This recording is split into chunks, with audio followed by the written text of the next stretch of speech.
नहमदुहु व नुसल्ली अला रसूलिहिल करीम अम्मा बाद। अऊज़ु बिल्लाहि मिनश शैतानिर रजीम बिस्मिल्लाहिर रहमानिर रहीम व मा अरसलनाका इल्ला रहमतल लिल आलमीन सदक़ल्लाहुल अज़ीम। क़ाल अन्नबिय्यु सल्लल्लाहु अलैहि वसल्लम अल महदिय्यु मिन इत्रती औ कमा क़ाल अलैहिस्सलातु वस्सलाम।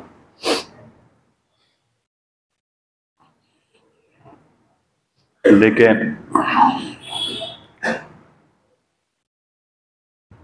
कभी कभी हक़ को वाज़ेह करने के लिए बातिल को भी सामने लाया जाता है, क्योंकि अगर बातिल का तज़किरा न किया जाए तो हक़ को समझने में बसा औक़ात दुश्वारियाँ पेश आती हैं।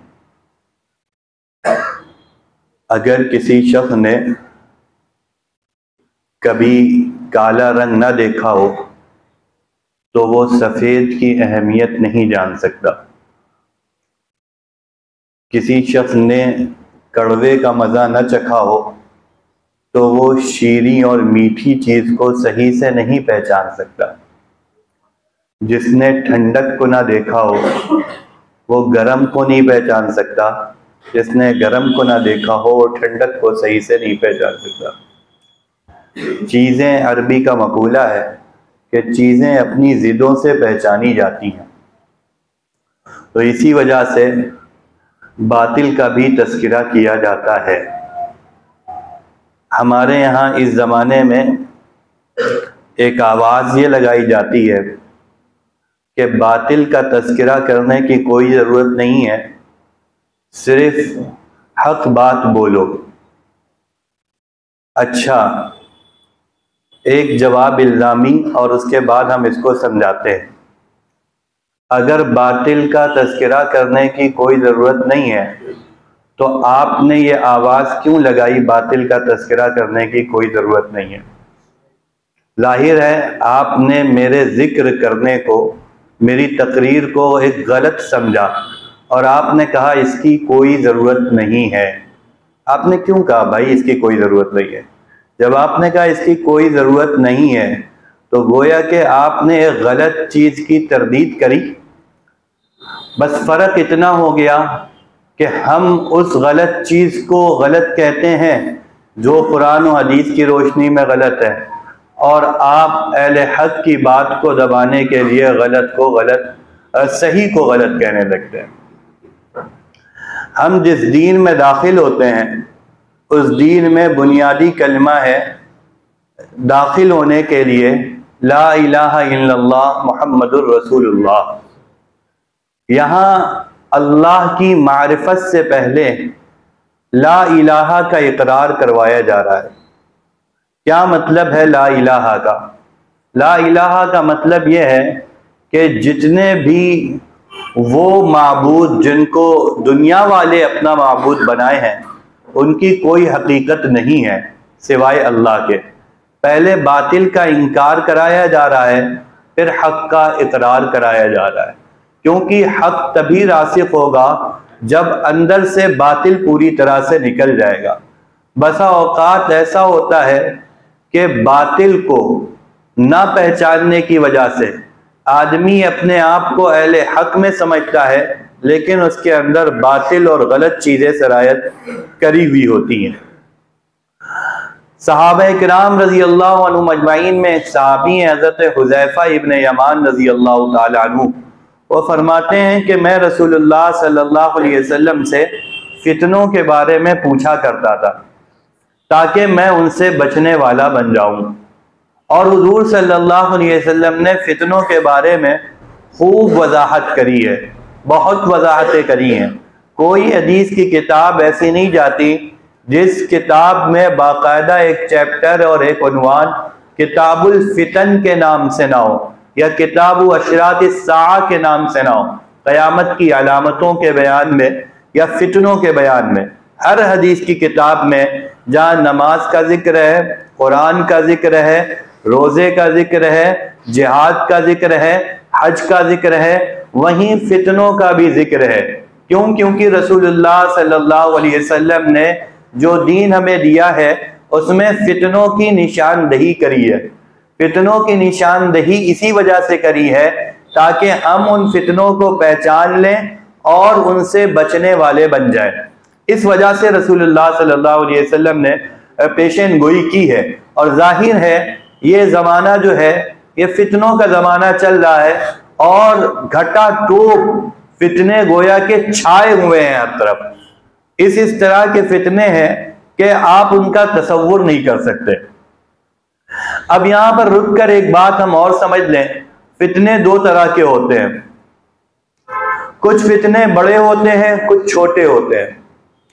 कुछ फितने वो होते हैं जो आदमी को ईमान से निकाल कर कुफ्र में दाखिल कर देते हैं, और कुछ फितने वो होते हैं जो आदमी को अहले सुन्नत वल जमात से निकाल कर अहले बिदअत में दाखिल कर देते हैं। यानी वो होते इस्लाम के दायरे में, वो मुसलमान होते हैं, लेकिन बहरहाल वो बिदअती होते हैं। हाँ, हम फितनों का जब रद्द करेंगे तो हम खलत मलत नहीं करेंगे।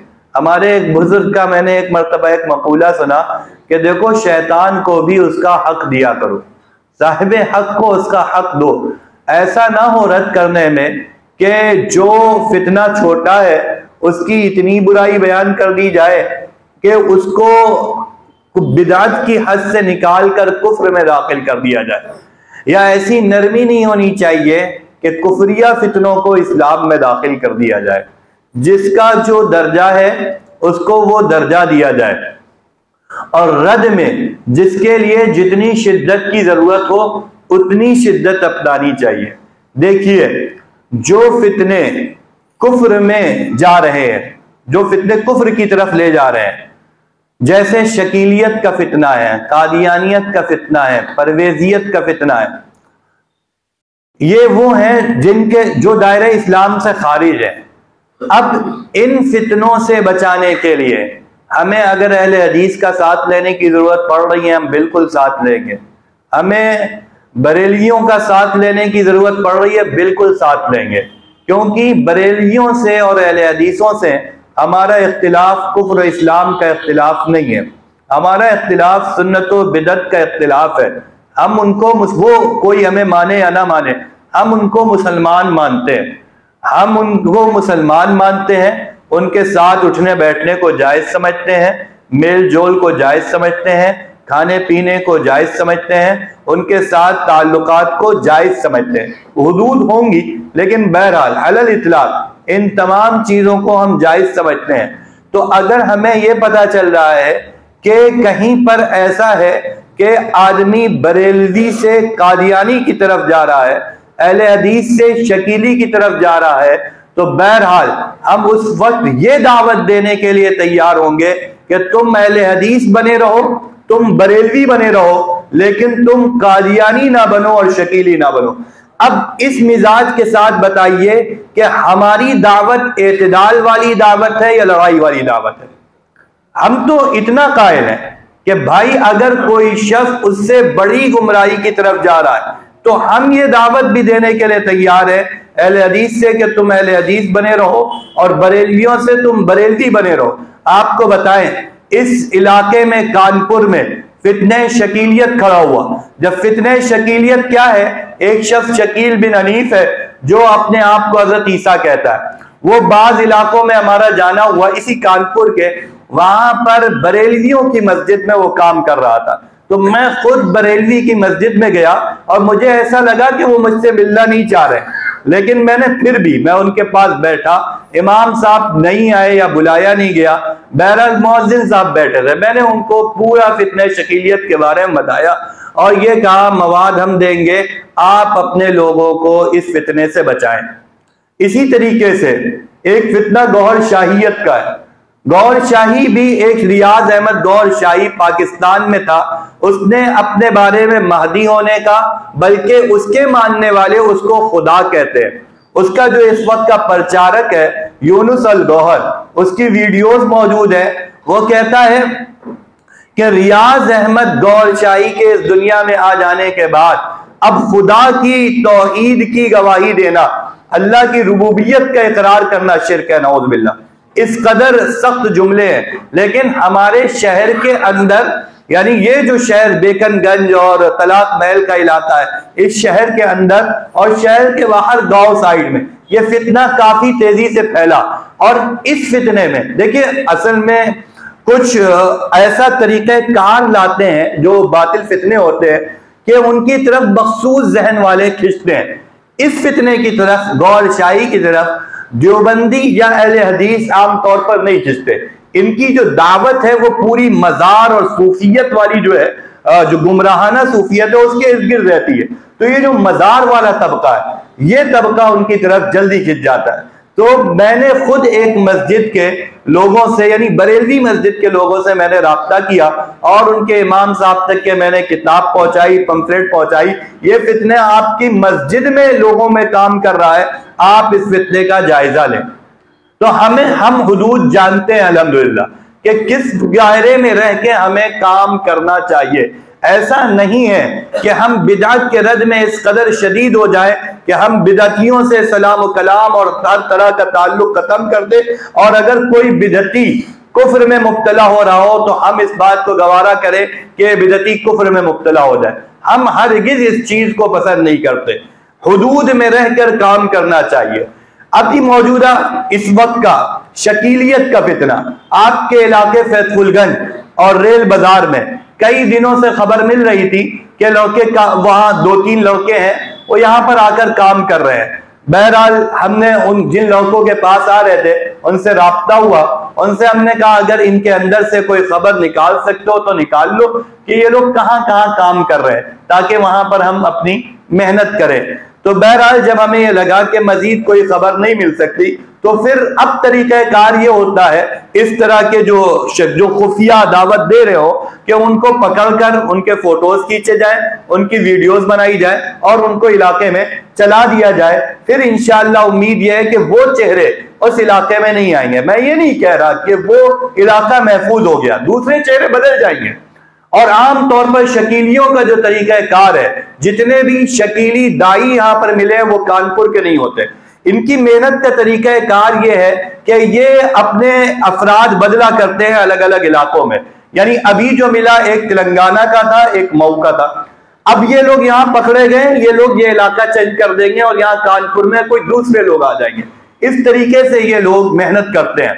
तो बहरहाल जब वीडियोज आम हुई और फोटोज आम हुए तो फिर यही की एक बरेलवी मस्जिद है, उस मस्जिद के लोग हमारे साथियों से मिले कि ये सिर्फ आप में काम नहीं कर रहे, एक लड़का हमारी यानी बरेलियों की मस्जिद में भी आ रहा है।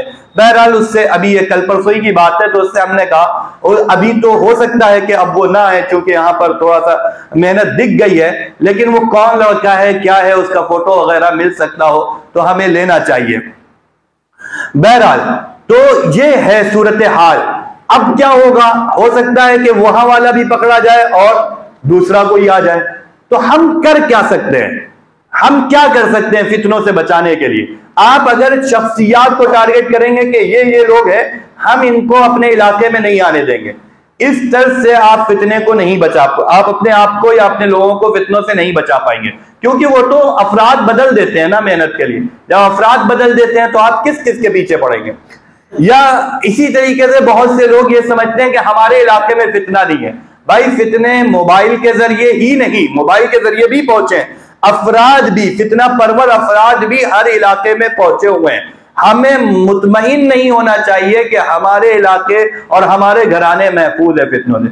बचाने का तरीका कार ये है कि अपनी आवाम को इन फितनों से मुताल्लिक हम आगाही कर दें, खबरदार कर दें अपनी आवाम को। हम हजरत महदी का, हजरत ईसा का सही तारुफ अपने लोगों के अंदर पैदा कर दें और किस तरीके से वो गुमराह करते हैं ये बात उम्मत के एक एक फर्द तक पहुंचा दें। ये जितने लोग भी इस फील्ड में काम कर रहे हैं उनका तजुर्बा है, जिस तक के दावत हमने पहले पहुंचा दी या जिसने हमारी बात पहले सुन ली, इंशाअल्लाह वो फितने की जद में नहीं आएगा। हमारी बात नहीं सुनी, अहले हक की बात नहीं सुनी, हमारी गुफ्तगू से पहले वो पहुंच गए उस तक के जो है बातिल पहुंच गया, हमारी गुफ्तगू नहीं सुनी, तो बातिल अब जो भी पट्टी पढ़ाएगा वो उसी को हक समझ लेगा। तो अब यहां पर मेहनत का तरीक़ाकार क्या होना चाहिए? देखिए, आमतौर पर जो जलसे होते हैं या जो इस तरह के प्रोग्राम होते हैं, इसमें आमतौर पर वो अफराद आते हैं जो दीन की किसी ना किसी शक्ल से जुड़े होते हैं। आमतौर पर वो अफराद आते हैं जो मस्जिद में नमाज पढ़ने आते हैं। ऐसे लोग, वैसे ऐसे लोगों की भी जरूरत है, क्योंकि फितने शकीलियत में सिर्फ नमाजी नहीं, वो अफराद गए हैं जिनके 4-4 माह लगे हुए हैं, वो अफराद गए।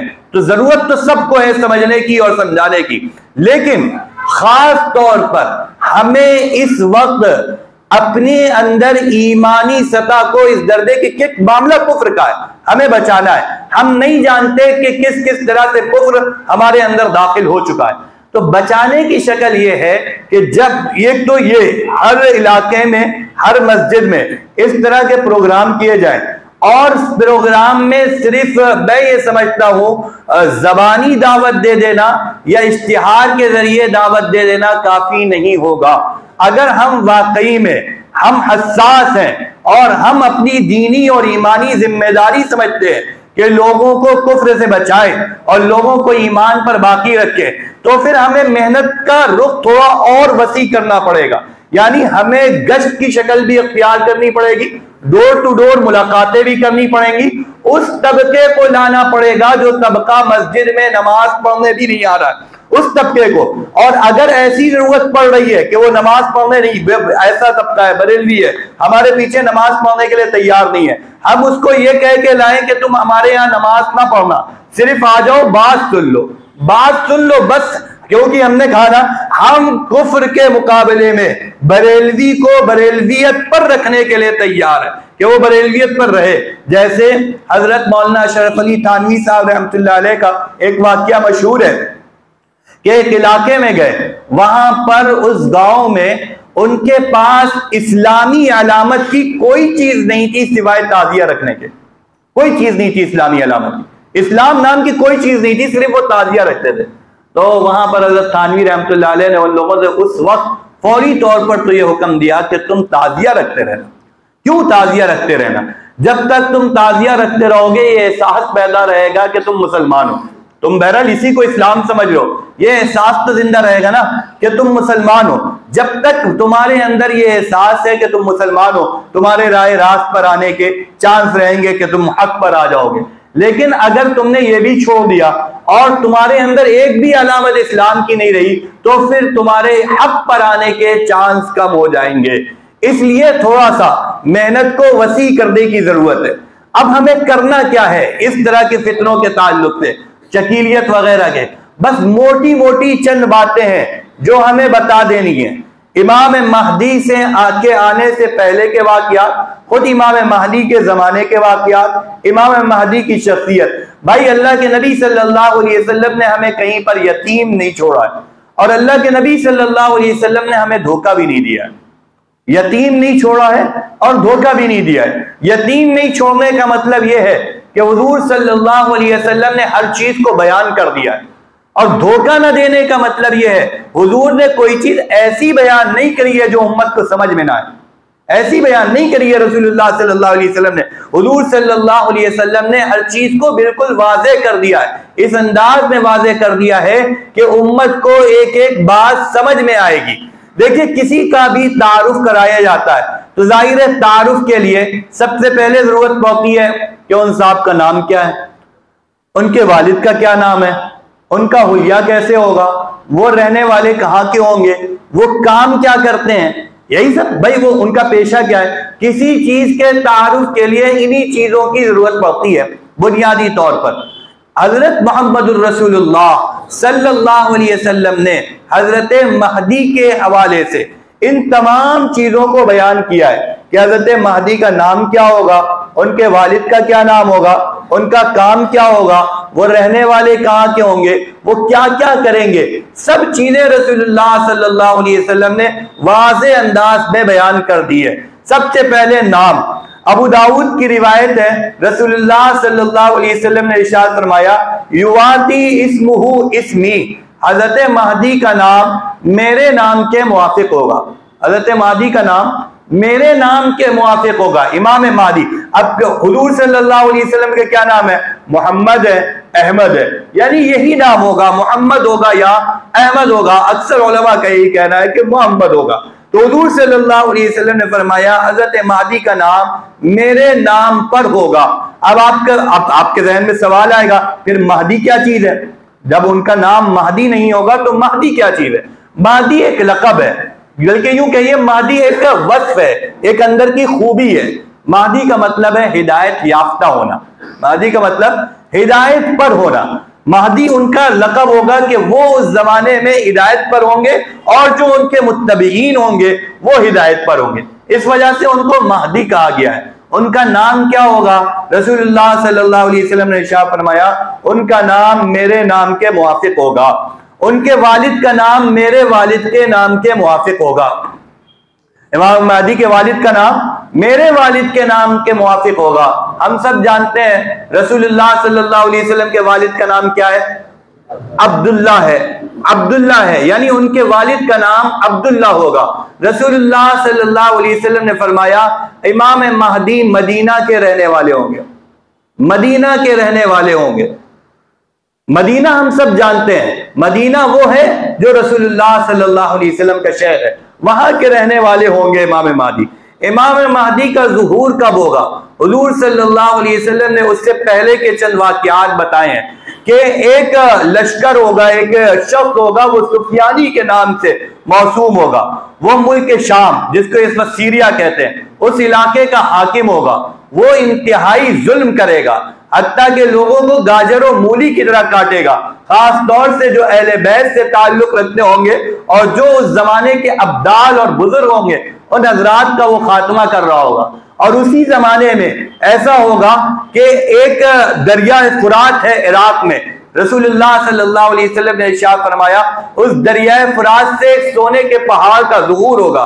हदीस में आता है हुजूर सल्लल्लाहु अलैहि वसल्लम ने फरमाया उस सोने के पहाड़ से तुम कुछ मत लेना, तुम कुछ मत लेना। हुजूर सल्लल्लाहु अलैहि वसल्लम ने फरमाया कि 3 शहजादे उस वक्त लड़ेंगे उस खजाने के लिए। बाज रिवायत से पता चलता है वही खजाना जो दरिया फुरात से जाहिर हुआ है, बाज से पता चलता है कोई और खजाना। बहरहाल करीने कयास ये है कि वही खजाना जो दरिया फुरात से यानी इराक से जाहिर होगा, उसके लिए 3 शहजादे लड़ेंगे। उससे पहले 3 शहजादों से पहले एक इस्लामी खलीफा का इंतकाल होगा, बादशाह का इंतकाल होगा, और उधर वो बहुत जुल्म कर रहा होगा मुल्क शाम में सुफियानी।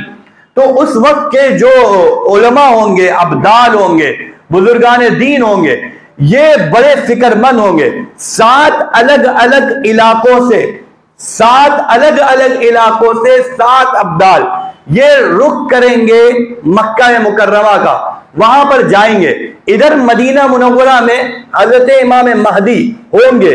इनको ऐसा लगेगा कहीं मुझे अब खलीफा और हाकिम ना बना दिया जाए, चुनांचे ये मदीना से निकलकर मक्का चले जाएंगे। जब मक्का जाएंगे तो इनको लोगों के बारे में खबर होगी, ये यहां पर आए हुए हैं और ये मेरे ही बारे में, यानी वो वहां से लोगों से इमाम महदी के बारे में, यानी इमाम महदी से मुराद है उस नाम के बारे में पूछ रहे होंगे कि मोहम्मद बिन अब्दुल्ला कौन है, मोहम्मद बिन अब्दुल्ला कौन है। इनको खबर लगेगी, ये वहां से मक्का से फिर मदीना आ जाएंगे। उनको पता चलेगा जिसको हम ढूंढ रहे हैं वो तो मदीना चले गए, चुनांचे फिर ये मदीना आएंगे, फिर वे मदीना से मक्का चले जाएंगे, फिर मदीना आएंगे। इस तरह से गालिबन 3 मरतबा सफर होगा। फिर वो लोग मजबूर करेंगे, जब इमाम महदी को पकड़ लेंगे मजबूर करेंगे। मजबूरी की हद यहां तक के जिक्र की गई है बाद रिवायात में, ये कहा है, एक तो यूं कहा जुमले के तौर पर, अगर आपने अपना हाथ हमारे बैत के लिए आगे नहीं बढ़ाया तो जितना गुनाह होगा वो आपके ऊपर लदेगा। दूसरे ये है कि हम आपको ईजा देंगे, बाद से पता चलता है कत्ल कर देंगे अगर आपने नहीं किया, इतना मजबूर कर देंगे। वो अपने आप को छुपा रहे होंगे, वो कह रहे होंगे मैं कुछ नहीं हूं, आम आदमी हूं। उनसे पूछेंगे, रिवायत में आता है, उनसे पूछेंगे आप कौन है, तो अपना नाम, जब पहली मरतबा मुलाकात होगी अपना नाम नहीं बताएंगे, कहेंगे मैं तो एक अंसारी हूं, मैं तो एक अंसारी हूं, मैं एक दीन का मददगार हूं। इस तरह से इमाम महदी अपने आप को छुपा रहे होंगे और ये हजरात उनको इस बात पर उबार रहे होंगे कि आप बैत करिए, आप ही है जो इस वक्त उम्मत को बहरान से निकालेंगे। यहां अब देखिए जितने भी दावे महदवियत करने वाले हैं ये अपने आप को छुपा नहीं रहे होते हैं, ये तो खुद एक एक को पकड़कर इस बात पर मैं महदी हूं मुझे मानो, मैं महदी हूं मुझे मानो, वहां वो अपने आप को छुपा रहे होंगे।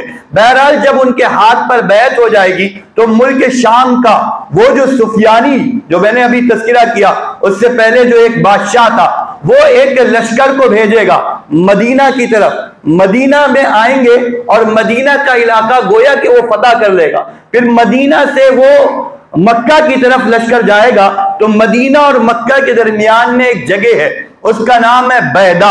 रसूलुल्लाह सल्लल्लाहु अलैहि वसल्लम ने इरशाद फरमाया उस लश्कर को उस बैदा मकाम पर दसा दिया जाएगा, उस लश्कर को मकाम बैदा पर दसा दिया जाएगा।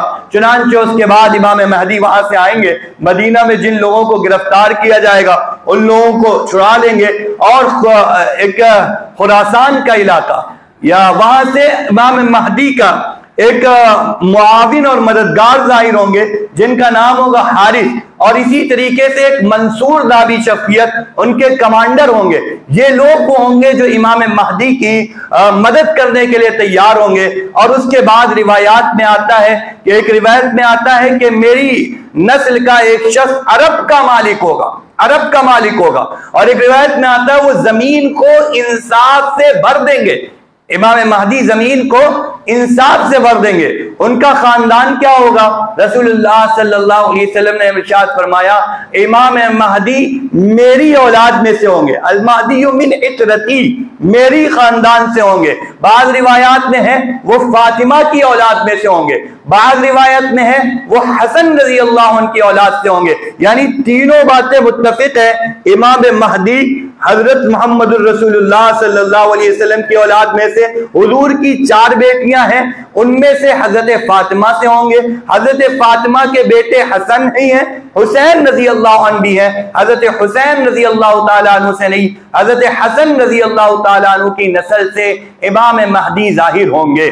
वो कितने दिन ठहरेंगे? जब इमाम महदी जाहिर होंगे उसके बाद दज्जाल आ जाएगा, जब दज्जाल आ जाएगा और उसके बाद हजरत ईसा अलैहिस्सलातु वस्सलाम आएंगे। हजरत ईसा इमाम महदी मदीना के होंगे, हजरत जाहिर मक्का में होंगे, और दज्जाल आएगा तो हजरत ईसा अलैहिस्सलाम जब नाजिल होंगे वो दमिश्क में नाजिल होंगे।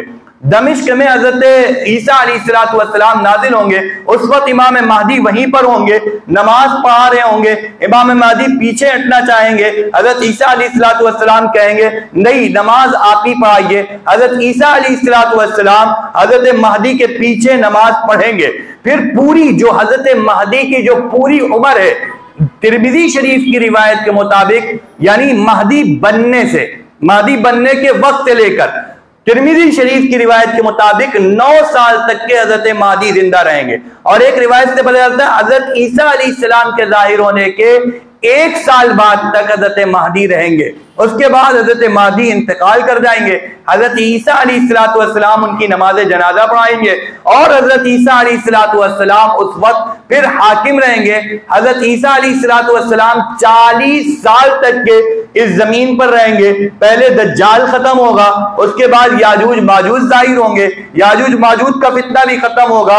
अमन व इंसाफ के साथ हजरत ईसा अलैहिस्सलातु वस्सलाम हुकूमत करेंगे। फिर हजरत ईसा अलैहिस्सलातु वस्सलाम का इंतकाल हो जाएगा। मिशकात शरीफ की रिवायत के मुताबिक हजरत ईसा अलैहिस्सलातु वस्सलाम रसूलुल्लाह सल्लल्लाहु अलैहि वसल्लम के रोजे में मदफून होंगे। जो हुजूर सल्लल्लाहु अलैहि वसल्लम का रोजा है वहीं पर हजरत ईसा अलैहिस्सलातु वस्सलाम की कब्र बनेगी। फिर उसके बाद जब तक अल्लाह ताला चाहेगा दीन का गलबा रहेगा, फिर दीनी गालिब आने लगेगी, धीरे धीरे ईमान वाले खत्म होते जाएंगे और फिर कयामत की जो बिल्कुल आखिरी की अलामतें हैं, यानी सूरज का मगरिब से निकलना और मशरिक में डूबना, ये अलामतें जाहिर होंगी। तौबा का दरवाजा बंद कर दिया जाएगा और फिर हजरत इसराफील फूंक मारेंगे और यूं कयामत आ जाएगी। ये मैंने एक इजमाली नक्शा खींचा। इस तरह से तमाम बातें अहादीस में मौजूद है। अब आपने देखिए इसमें इन तमाम जो मैंने रिवायात पढ़ी, इनमें मदीना का तस्करा मिलता है, इसमें मक्का का तस्करा मिलता है, इसमें दमिश्क का तस्करा मिलता है, और उसके अलावा दीगर मकामात का तस्करा, फुरात जो इराक में है उसका तस्करा मिलता है। इन रिवायात में कहीं उस खित्ते का तस्करा नहीं है जिस खित्ते में हम रह रहे हैं इमाम महदी के ताल्लुक से, उस खित्ते का तस्करा नहीं है इमाम महदी के ज़ुहूर के ताल्लुक से। यानी इमाम महदी का ताल्लुक इस इलाके से नहीं होगा, इमाम महदी का ताल्लुक मदीना से होगा। अब देखिए एक शख्स है, वो दरभंगा का रहने वाला है, दरभंगा में एक गांव है उस्मानपुर, वहां का रहने वाला एक शख्स है, उसका नाम है शकील, उसके अब्बा का नाम है अरीफ, उसकी बिरादरी है खान। वो कुछ तालीम हासिल करता है, उसके बाद माश की गरज से, कमाने की गरज से वो बिहार से दिल्ली आता है। दिल्ली में एक इलाका है नबी करीम, वहां पर वो रहता है, और चुनांचे वहां पर वो पहले उसने मुख्तलिफ हालात से गुजरा है। वो पहले जो है बाज लोगों की तफसील के मुताबिक वो गैर मुकल्लिदों के साथ भी रहा है, बरेलवियों के साथ भी रहा है, और फिर उसके बाद आखिर में वो तबलीगी जमात से जुड़ गया था। उसने अपना ये सोचा कि इस वक्त पूरी दुनिया में जो सबसे मुनज़्ज़म जमात है वो तबलीगी जमात है, चुनांचे उसने उसको निशाना बनाया। अब तबलीगी जमात में ऐसे भी लोग हैं जिन्होंने उसकी इमारत में वक्त लगाया हुआ है। उन्होंने भी बाज़ लोगों ने उसके हालात बताए, क्या क्या करता था और किस किस तरीके से लोगों को गुमराह करता था। बहरहाल उसने लोगों की जहन साजी शुरू करी। जब लोगों को पता चला तो उसमें तबलीगी जमात के अहबाब को पता चला, उन्होंने एक्शन लिया। खुसूसन उसमें प्रोफेसर नादिर अली खान साहब, इनका बड़ा रोल रहा, और इन्होंने इसको इस इलाके से हटवाया। चुनांचे जब वो इस इलाके से हटा मोहल्ला नबी करीम से, तो उसके बाद वो लक्ष्मी नगर चला गया, दिल्ली के इलाके लक्ष्मी नगर में उसने मेहनत करी। वहां भी जब रात फाश हुआ तो बहरहाल वो वहां से भी भागा। वहां से भागकर वो औरंगाबाद, महाराष्ट्र का जो इलाका है, औरंगाबाद चला गया। वहां पर एक इलाका है पड़ेगांव, वहां पर इसके किसी मानने वाले ने एक जमीन खरीद कर बाकायदा उसको दे दी, जो बाकायदा उसने इसको बना लिया। उस इलाके को ये लोग बस्ती कहते हैं, उस इलाके को ये लोग बस्ती कहते हैं, और इनका मतलब ये है कि ये अदल व इंसाफ की बस्ती है। वहां पर अब पूरे हिंदुस्तान को जो कंट्रोल किया जा रहा है वहां से किया जा रहा है। शुरुआत में जब लोग कम थे तो फौरन लोगों को जब ये लोग दावत देते थे और जब लोग इनकी बात मान लेते थे तो फौरन शकील बिन अनीस से मिलाया जाता था। लेकिन अब चूंकि इनकी तादाद बहुत ज्यादा बढ़ गई है, और वाकई में बढ़ गई है, तो अब इन लोगों का तरीका कार ये है कि ये एक एक आदमी से मुलाकात करते हैं। ये कभी ऐसा नहीं करेंगे कि भीड़ में बात करें, 3-4 लोगों में बात करें। इनकी बात करने का तरीका यह है कि एक एक फर्द से बात करते हैं, और बात इस अंदाज पे करते हैं कि उन्होंने एक पूरी गुफ्तगू जो इसके मानने वाले होते हैं वो एक पूरी गुफ्तगू रटे हुए हैं, और वो लिखित में भी मौजूद है, हमारे पास वो तहरीरी भी मौजूद है। वो एक गुफ्तगू रटे होते हैं, इन्होंने कोर्स बना रखे हैं, 1 घंटे का कोर्स, 3 घंटे का कोर्स, 9 घंटे का कोर्स, 17 घंटे का कोर्स। ये जब किसी से मुलाकात करते हैं तो उसकी सबसे पहले इल्मी और अमली हैसियत जांचते हैं कि ये कौन से मेरा कोर्स में मेरी बात कबूल कर लेगा। अगर वो अंदाजा लगा लेते हैं ये फौरन मेरी बात मान लेगा तो 1 घंटे वाले कोर्स में उसको समझा देते हैं। अगर नहीं अंदाजा लगता है ये जल्दी कबूल नहीं करेगा तो फिर उसी एतबार से अपना कोर्स बढ़ाते हैं। मैं इनके खुद यानी मैं जब ये 2018 में जब ये फितने का पता चला तो मैं जब इनमें शामिल हुआ तो इन्होंने 2 कोर्स मेरे सामने रखे थे, बातचीत मुझे करी थी, मुझे पूरा समझाया था, मैं इनकी हकीकत जानना चाह रहा था ये क्या क्या गुफ्तगू करते हैं। तब भी ये तीसरी गुफ्तगू नहीं हो पाई थी, इनको शक हो गया था कि ये लोग कुछ हमारे बारे में जानना चाहते हैं, तो बहरहाल बात नहीं हुई। इतनी मुहतात तरीके से गुफ्तगू करते हैं। पहली जो हमको वो लोग दावत देने आए थे मुझको, वो कानपुर में दी थी। फिर दूसरी गुफ्तगू के लिए हमें कानपुर से लखनऊ बुलाया, हम लोग लखनऊ गए तो हमारे साथ एक साथी जायद हो गए। अब देखिए जब ये हमसे गुफ्तगू कर रहे हैं तो उस साथी को जो हमारे साथ जायद हुआ था उसको बाहर बैठा दिया, कहने लगे तुम बात को नहीं सुन सकते क्योंकि अभी तुमने पहली वाली गुफ्तगू नहीं सुनी है। पहली वाली वो पूरा एक सेटअप है, जहन को अपने काबू में करते हैं, कुछ गुफ्तगू इस तरह की वो करते हैं कि उसमें वो बुनियादी तौर पर करते क्या है एक तो अपने तकवे का रोब डालते हैं। आप अगर इनकी शक्लों को देखेंगे तो आपको लगेगा यार ये लोग तो हाफिज लग रहे हैं। इस तरह की शक्लें, यानी दाढ़ी होगी, टोपी होगी, लंबा कुर्ता होगा, टखने से नीचे पैजामा होगा और जिक्र अस्कार होंगे, मल्टीमीडिया मोबाइल नहीं रखते हैं। तो सबसे ज्यादा जब मेरे पास गुफ्तगू करने के लिए राशिद नामी शकीली आया तो वो गुफ्तगू करने से पहले, बैठने से पहले कहने लगा मुझे वजू करना है, यानी वजू करके हम आपके पास गुफ्तगू करेंगे। इस तरीके से तकवे करो। आदमी ने अगर किसी का तासुर ले लिया, दीनी तासुर ले लिया, तो अब उसकी गलत बात भी अच्छी लगने, उसको लगता है यार ये आदमी तो दीनदार है, ये आदमी गलत क्यों नहीं बताए। हालांकि तकवे से गलत नजरियात का क्या ताल्लुक है भाई। एक शख्स बहुत मुत्तकी है, उससे शकील बिन हनीफ हजरत ईसा है, इसका क्या ताल्लुक है। कोई शख्स तहज्जुद गुजार है, उससे मिर्जा गुलाम अहमद कादियानी नबी, इसका क्या ताल्लुक है। कोई शख्स बहुत ज्यादा गरीबों की खिदमत करता है, उससे शाह मिर्जा गुलाम अहमद कादियानी नबी, इसका क्या ताल्लुक है। असल में बात क्या है, कुरान ने कहा है जा अल हक वज़हक़ल बातिल, हक आया है और बातिल गर्क होगा। हक आया है पनपने के लिए, बातिल है मिटने के लिए। बातिल पनपता तब है जब वो हक वाली सिफात अपने अंदर इख्तियार करता है। यह बात मौलाना अली मियां नदवी रहमतुल्लाह अलैह ने लिखी। बातिल पनपता तब है जब वो हक वाली सिफात, वो कुछ, हर बातिल कुछ ऐसी खूबियां अपने अंदर पैदा कर लेते हैं जो अहले हक की होती हैं। आदमी उन अहले हक की सिफात से मुतासिर हो जाता है। वो तो सिफात भाई, नमाज पढ़ना, तहज्जुद पढ़ना, तकवा इख्तियार करना, ये तो हमारा काम है ना, ये मोहम्मद रसूलुल्लाह सल्लल्लाहु अलैहि वसल्लम के मानने वालों का काम है, ये तो अहले हक की सिफात है। तो उन्होंने इन अहले हक की सिफात को इख्तियार किया, इससे वो अपना तासुर डाल देते हैं ज़हन पर। अब जब तासुर डाल दिया कि यार ये बहुत दीनी आदमी है और बहुत काम की बात बता रहे हैं, तो आदमी धीरे धीरे फिर वो क्या करते हैं, हदीसों को बयान करते हैं, उन हदीसों को बयान करते हैं जिससे ये पता चलता है कि ये जमाना आखिरी जमाना चल रहा है।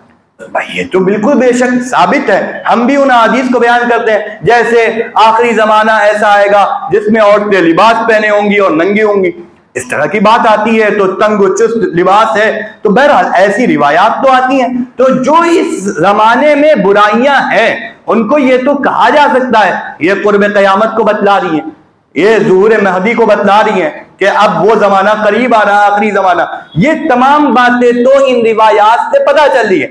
अब वो उन चीजों को बयान करके बताता है कि ये सब हो रहा है, जब ये सब होगा तो इमाम महदी भी आ जाएंगे। अब आदमी इस गुफ्तगू यहां तक के आने में उसका जहनी तौर पर इतना ताअस्सुर कबूल कर लेते हैं कि अगर वो अपने बारे में भी महदी होने का दावा कर दे वो उसको भी मान लेगा। अब वो उसको बताते हैं कि वो एक शकील बिन हनीफ हैं, वो इमाम महदी हैं। अब इसने, अब बहरहाल हदीसें भी मौजूद थी, तो उन हदीसों का तोड़ इसने क्या निकाला।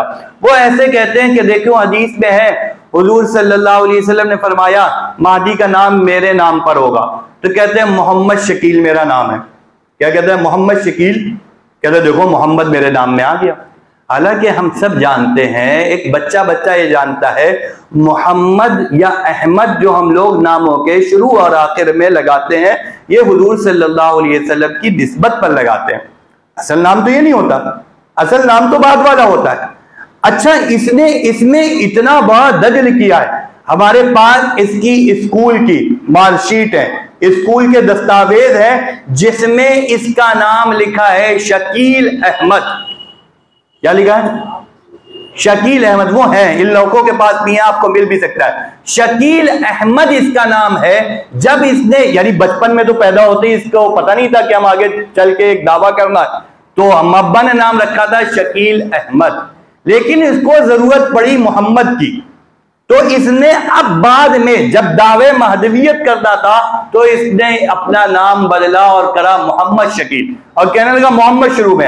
हम कहते हैं भाई तुम्हारे तो शुरू में भी मोहम्मद नहीं है, तुम्हारा नाम है शकील अहमद। ये जो मोहम्मद शकील उसके मानने वाले कहते हैं, ये भी एक बड़ा मुगालता है। फिर कहने लगा हुजूर के वालिद के नाम के मुआफिक उनके वालिद का नाम होगा। कहने लगा मेरे अब्बा का नाम है हनीफ, मेरे अब्बा का नाम है हनीफ। कहने लगा हुजूर के वालिद से मुराद है हजरत इब्राहिम अलैहिस्सलाम, और इब्राहिम अलैहिस्सलाम का लक़ब है हनीफ, इस वजह से हम हनीफ। मेरे अब्बा भी हनीफ है, इस वजह से मैं इमाम महदी हूं। अब कोई भी कह सकता है फिर हुजूर सल्लल्लाहु अलैहि वसल्लम के वालिदों में हाशिम भी गुजरे, किसी के बाप का नाम हाशिम हो, वो कहते मैं इमाम महदी हूं। हुजूर सल्लल्लाहु अलैहि वसल्लम के भाई बहुत से नाम गुजरे, इस्माइल भी हुजूर सल्लल्लाहु अलैहि वसल्लम के वालिद हैं, किसी के अब्बा का नाम इस्माइल हो तो वो कह दे इस्माइल का लक़ब ज़बीहुल्लाह है, किसी के अब्बा का नाम ज़बीहुल्लाह हो तो वो कह दे मैं इमाम महदी हूं। तो बेतुकी वाली बात है ना। फिर उसके बाद एक बहुत बड़ी जो अलामत है इमाम महदी की, वो ये है कि रसूलुल्लाह सल्लल्लाहु अलैहि वसल्लम के खानदान से होंगे। इमाम महदी हुजूर सल्लल्लाहु अलैहि वसल्लम के खानदान से होंगे। अब ये जो है इसका खानदान मालूम है, इसका खानदान है खान, ये खान बिरादरी से आता है। अच्छा, इसमें किसी बिरादरी का नफ्स नहीं है, हर बिरादरी में कुछ इस तरह के सरपरे वो तो लोग पीछे होते हैं बैकिंग करने वाले, तो कोई भी हो सकता है। तो बहरहाल इसकी जो बिरादरी थी, इसकी बिरादरी थी खान। अब इसने कहा कि इस जमाने में नसब महफूज नहीं है, इस वजह से कहने लगा हो सकता है मैं सैयदी हूं, हो सकता है मैं सैयदी हूं, मतलब कुछ भी बात हो सकता है मैं। अच्छा एक बात बताइए, अंधे से कहा जाएगा देखो या अंधे से कहा जाएगा मत देखो? अंधे से कहा जाएगा मत देखो, नहीं कहा जाएगा ना अंधे से मत देखो, ना उसको देखने का हुक्म दिया जाएगा। बीना से कहा जाएगा देखो और बीना से कहा जाएगा मत देखो। क्यों अंधे से दोनों हुक्म नहीं दिए जाएंगे? क्योंकि अंधे के अंदर देखने की सलाहियत ही नहीं है। अब अंधे से अगर कहा जा रहा है मत देखो तो ये हुक्म देने वाला एक फजूल काम कर रहा है। हुक्म देने वाला क्या कर रहा है? एक फजूल काम कर रहा है। क्यों? क्योंकि वो जो काम कर नहीं सकता वो करवा रहे हो लोग, तो तुम फजूल काम कर रहे हो ना।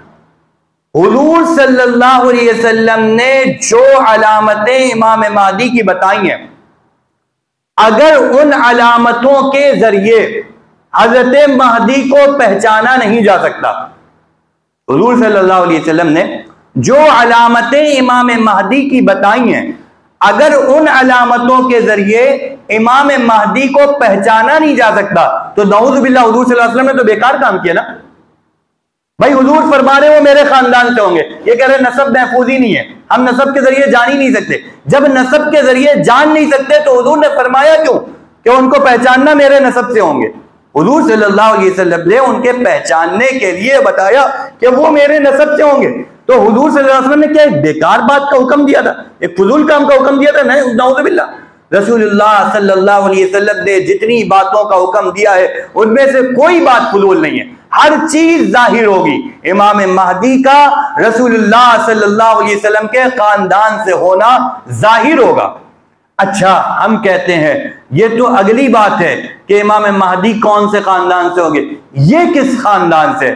जो लोग काम करते हैं, अल्लाह ताला उन सब हजरात को जज़ाए खैर अता फरमाए, वो हजरात इसके इतने अंदर तक घुसे कि 1977 में इसके चचा ने कोई जमीनी मामलात थे, तो उस जमीनी मामलात में जो कागजात दाखिल किए थे तो उसमें अपनी 8 पुश्तों का नाम लिखा है, 8 पुश्तों का नाम लिखा है इसके चचा ने, यानी शकील के बाप दादाओं के नाम लिखे और सबके नाम के आगे खान लिखा है, सबके नाम के आगे खान लिखा। तुम्हारा कबीला कौन सा है, तुम्हारी बिरादरी कौन सी है, ये तो तय है ना, तुम तो खान से हो, इसके गवाह तुम्हारे चचा हैं और तुम्हारे चचा ने जो दस्तावेज तैयार करे वो दस्तावेज इसके गवाह हैं। तो ना यानी जो नाम बनाता है, एक तो मोहम्मद शकील नाम नहीं, वो भी खुला कि एक शकील, उनका नाम शकील अहमद है और उसकी बिरादरी के बारे में यकीन है कि वो खान बिरादरी से ताल्लुक रखता है। इसी तरीके से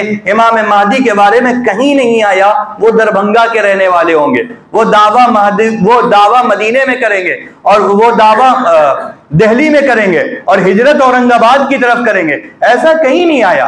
इमाम महदी मदीना के रहने वाले होंगे, हिजरत मक्का की तरफ करेंगे। ये बात इमाम महदी के बारे में, तो ये चीजें बिल्कुल वाज़े हैं इमाम महदी के ताल्लुक से। अगर कोई शख्स इन चीजों के खिलाफ कुछ लाता है तो वो हमारे ईमान को गोया के छीनना चाह रहा है। उलमा का, तमाम उलमा का इस बात पर इत्तिफाक है कि इस तरह के लोग दायरे ईमान से खारिज हैं। अब मैंने ये चंद अलामतें बताई हैं पहचानने के लिए आपके इलाके में इस तरह के लोग पाए गए, इसी हफ्ते की बात है, इस तरह के लोग पाए गए हैं, यानी जरासीम इस इलाके में भी आ चुके हैं। भाई जब कोरोना चल रहा था ना, तो हर एक को क्या कहा जा रहा था, भाई हर एक को सैनिटाइज करो, हर एक को करो, कोरोना हो या ना हो। तो इसी तरीके से जब जरासीम फैले हो और हमें न पता हो जरासीम है कहां, तो हम तो ये कहेंगे हर एक तक के इमाम महदी के ताल्लुक से सही बात पहुंचा दो, हर एक तक के शकील बिन हनीफ का गलत होना, झूठा होना, ये पहुंचा दो। अगर हमने ये पहुंचा दिया तो हमें अल्लाह ताला की जात से उम्मीद है इंशाअल्लाह हमारे नौजवान इस फितने से बच जाएंगे। व आखिरु दावाना अनिल हम्दुलिल्लाहि रब्बिल आलमीन।